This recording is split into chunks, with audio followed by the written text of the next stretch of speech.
Okay, we're back, and we're going to get our real studio engineering heads on and make this beat pop like Britney. Firstly, make a merger splitter. Right-click, create, Spider Audio Merger and Splitter, and route the kicks through it. So take them out from the back into the merger side. Then we're going to take them into an EQ, so right-click, create, and hold Shift and create an M-Class equalizer, so we can drag this in, otherwise it would automatically connect to the redrum instance. And then we're going to right-click and create an M-Class compressor. That one automatically connects to the right thing. And then take the audio output from that compressor into a nice new channel in the mixer. Sweet!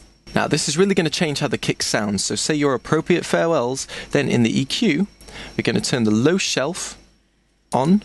So yeah, we're going to turn it up a crazy amount. It might seem completely against every convention ever, but when you hear how hard it punches, you won't even care. Take the frequency right down to about 45 Hz. Right down there. And then we're going to turn the Q right to full, and the gain right up to about 15 decibels. Now hear how hard that's punching in the low end? But with great power comes great responsibility, so it's our responsibility to get rid of that annoyingly prominent undertone to the kick. So, let's get param 1 on the go, get quite a thin Q of about 10, and let's boost it. And you can hear that we're finding the frequencies there. But we can hear that it's around, yeah, it's near there. There we are, around 140 Hz. Just completely notched that out. And here, now you've just got that really heavy sub going on, which is awesome. And lastly, we're going to bring out that roominess again that we completely lost after bootifying the bass end of the kick. So using param 2, we're going to take it up to 4.8-ish kilohertz, 4.6 there, and we're going to take it up by about 10 decibels, but with a really wide EQ, so with a really wide Q, so it sounds more natural. So we're going to take that right down to about 1.3. Sweet. So take a listen without it, and with it. See, EQ can completely change the sound of a sample. Just so long as the frequency content is there in the first place, you can carve out what you want. Now, on the compressor, we're just going to give it a tiny amount of squashing to control it a bit more. So, keep everything in the middle, and this just means that 50 milliseconds after the kick hits, everything above the threshold is brought down to the threshold by a factor of 4 to 1. And if you want to emphasize the tail of the sound, bring the release right down. The release determines how fast quieter sounds are brought up to the threshold, so if it's faster, you might hear those tail end sounds more clearly. Now, this isn't really that prominent on the kick, but you'll definitely hear it on the snare, so let's try that now. So right-click the redrum instance and create M-Class Compressor. We're not using this one for any other samples, so we don't have to bother with another merger. We'll just take it straight out from the compressor, and it's fed back into the mixer. So now for that punch. Turn everything to about 5/8 the way around, so turn it all up a little bit. So it's got a nice harsh ratio, except for the attack, which we're going to bring down to about 15-ish milliseconds. And the release we're going to bring right down to 50 milliseconds, so it's bringing everything that's quiet right up to the same volume, this threshold volume here.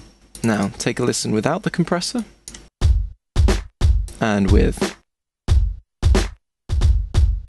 You can hear that's been made snappier, as well as that tail end being evened up to the level of everything else. Now, let's do some parallel distortion to really make this beat punch. Let's right-click on the mixer, create, scream for distortion, turn off the cut, we don't need that. Then make sure it's on distortion mode. Take the damage control to about 3/8. P1, yeah, just leave that nearly full, and P2 just over a half. So you can kind of change the tone of the distortion with these knobs. And this makes for a nice bright distortion. Now we're going to apply it to the kick by about 3/8 and the snare by about a half with the auxiliary knobs and the mixer. So take a listen.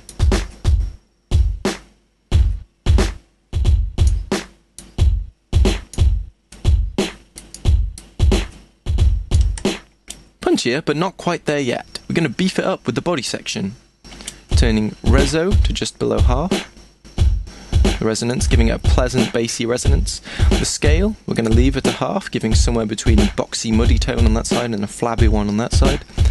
Just leave the auto where it is, and then try type E. There we go. I really like Type E for maximum punch, but give the others a try and make sure you pick the one that's right for you. But yeah, listen without, and with. This technique really adds that professional punch to beats that might have been lacking a little bit of frequency content, so try it out and see if you can make your beats bang more effectively. Don't just make them sound distorted for the sake of it though. There's a difference between a punchy beat and a distorted one. Though that is pretty cool. Depends what you're going for, I guess. Lastly, we're going to Shift Create an M-Class compressor. Just drag it up above the mixer and route it in there. So take the output of the mixer into the input of the compressor. Then from the compressor we're going to go into From Devices on the combinator. And we're just going to apply a very small 2:1 ratio with a tiny 10 milliseconds attack and a little bit of extra input gain, just to make the beat all mesh together nicely. And add that last bit of nice artificial dynamic range. Now, join me in part 3 for the tiny last bit of the beat so we can get a natural sounding high end on this freaking sweet beat.